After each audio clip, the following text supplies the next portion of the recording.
అక్కినేని నాగార్జున అంటే తెలియని వారు లేరు. ఇక అక్కినేని ఫ్యామిలీలో నాగేశ్వరరావు తర్వాత మళ్ళీ అంతటి గుర్తింపు సంపాదించుకున్నారు నాగార్జున. ఇక ఈయన ఇప్పటికి కూడా సినిమాల్లో రాణిస్తూ యంగ్ హీరోలకు సైతం పోటీ ఇస్తూ ఉంటారు. ఇక ఆయన కొడుకులను కూడా సినీ లైఫ్లో నిలబెట్టడం కోసం ఎన్నో కసరత్తులు చేస్తూ ఉంటారు. కానీ అవి ఫలించడం లేదు. అయితే తాజాగా నాగార్జున గురించి ఒక షాకింగ్ విషయం నెట్టింట్లో చక్కర్లు కొడుతుంది. అదేంటంటే నాగచైతన్య ఇల్లు వదిలి వెళ్ళిపోవడంతో నాగార్జున కన్నీళ్లు పెట్టుకున్నారంట.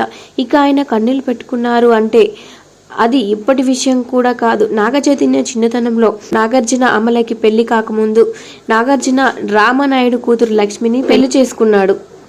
ఇక వీరికి నాగచైతన్య పుట్టాక ఇద్దరి మధ్య మనస్పర్ధలు వచ్చి డైవర్స్ తీసుకొని మళ్ళీ పెళ్లి చేసుకున్నారు. ఇక నాగార్జున లక్ష్మికి విడాకులు ఇచ్చాక చట్ట ప్రకారం పుట్టిన పిల్లలు ఓ ఏజ్ వచ్చే వరకు తల్లి దగ్గరే ఉంటారు కాబట్టి నాగచైతన్య లక్ష్మి దగ్గరే పెరిగారు.